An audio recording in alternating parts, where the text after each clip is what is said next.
आजपासून मोठी खुशखबर. पीएम किसानची 2000 आणि नमूद शेतकरीची 2000. मुख्यमंत्र्याची मोठी घोषणा. या तारखेला मिळणार आहे आता 4000 रुपये. सर्वांसाठी आज एक आनंदाची बातमी. तर आता पीएम किसान नमूद शेतकरी महासन्मान निधी योजनेचे जे की एकूण 4000 रुपये शेतकरी बांधवांच्या खात्यामध्ये जमा होण्यास सुरुवात आता या जिल्ह्यांमध्ये मिळणार आहे. आणि या लाभार्थ्यांना पैसे इथं थेट डीबीटीद्वारे त्यांच्या आधार लिंक खात्यामध्ये पैसे इथं जमा होणार आहे. आता यामध्ये bank of Maharashtra, state bank of India, central bank, bank of Baroda, union bank, Canara bank, Punjab national bank, तर या बँक खात्यांमध्ये पीएम किसानचे 2000 आणि नमोचे 2000. तर आता यामध्ये पीएम किसानचा 23वा हप्ता, नमूद शेतकरी महासन्मान निधी योजनेचा 9वा हप्ता जे की या बँक खात्यांमध्ये जमा होण्यास सुरुवात. आता जे HDFC bank, ICICI bank, axis bank, ग्रामीण बँक, पोस्ट पेमेंट बँक, तर आता पीएम किसान सन्मान निधी योजना आणि नमूद शेतकरी असे मिळून दोन्ही हप्ते एकत्र. आताची सर्वात मोठी आनंदाची बातमी आलेली आहे. तर आता पीएम किसानचा जो की 23वा हप्ता आणि नमोचा 9वा हप्ता, दोन्ही हप्ते शेतकऱ्यांच्या लवकरच खात्यामध्ये जमा होण्यास सुरुवात. आता या जिल्ह्यांमध्ये पैसे देखील जमा. नागपूर, अमरावती, बुलढाणा, अकोला, वाशिम, यवतमाळ, वर्धा, चंद्रपूर, गडचिरोली, भंडारा, याचप्रमाणे गोंदिया, नाशिक, जळगाव, धुळे, नंदुरबार, अहमदनगर, पुणे, सातारा, सांगली, सोलापूर, कोल्हापूर, छत्रपती संभाजीनगर, जालना, बीड, परभणी, हिंगोली, नांदेड, लातूर, धाराशिव, मुंबई, ठाणे, पालघर, रायगड, रत्नागिरी, सिंधुदुर्ग, धाराशिव. तर आता कोणत्या शेतकरी बांधवांना पैसे तर मिळत आहे ते आपण इथं पाहणार आहे. सर्वप्रथम पीएम किसान योजनेचे जे काही लाभार्थी शेतकरी आहेत, नमूद शेतकरी योजनेचे लाभार्थी, याचप्रमाणे ज्यांनी EKYC पूर्ण केलेली आहे. आता यामध्ये EKYC म्हणजे तुम्ही तुमची पीएम किसानची EKYC करायची आहे आणि बँक पासबुकची जर तुमची राहिलेली असेल, बँक पासबुकची वेगळी आहे, पीएम किसानची KYC केली का हे महत्त्वाचं आहे. बँक खाते आधारशी लिंक, NPCI मॅपिंग, त्याचप्रमाणे तुमच्या सातबारावर योग्य ती नोंद असणे आवश्यक आहे. म्हणजे सातबारावर तुमचं नाव, बँक पासबुक आणि आधारवर वेगवेगळं नाव नसणे आवश्यक आहे. आता ज्यांचं लाभार्थींच्या यादीमध्ये नाव आहे तर अशांना जे की पीएम किसानचे 2 आणि नमूदचे 2 असे मिळून 4000 रुपये जमा होत आहे. तर आता कोणाचे पैसे तर अडकू शकते.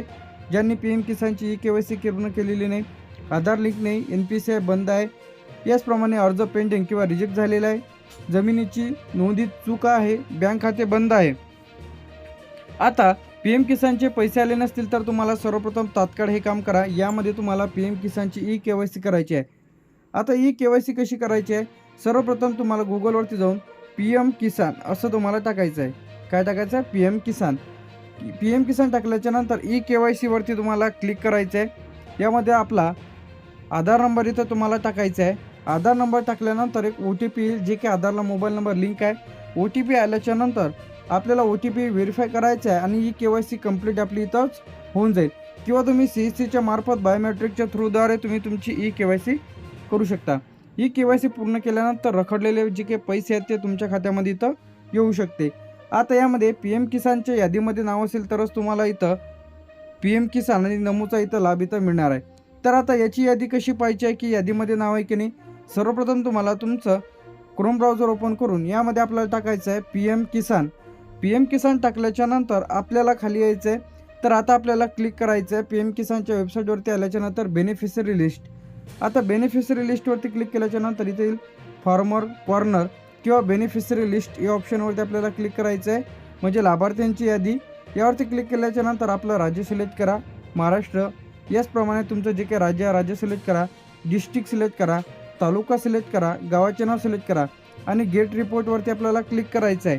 जसं तुम्ही गेट रिपोर्टवरती क्लिक केलं तर गावाची संपूर्ण लाभार्थ्यांची यादी तुम्हाला दिसेल. कोणती शेतकऱ्यामध्ये लाभार्थी आहेत, कोणाला या योजनेचा लाभ मिळत आहे हे तुम्हाला सर्व डिटेलमध्ये माहिती बघायला मिळेल. कोणाला किती हप्ते मिळालेले हे देखील तुम्ही चेक करू शकता. आता पीएम किसानचा 23वा हप्ता जे काय आहे यामध्ये मे ते जूनच्या दरम्यान इथं जमा होण्याची शक्यता आहे. EKYC पूर्ण केली तरच तुम्हाला पैसे तर मिळतील.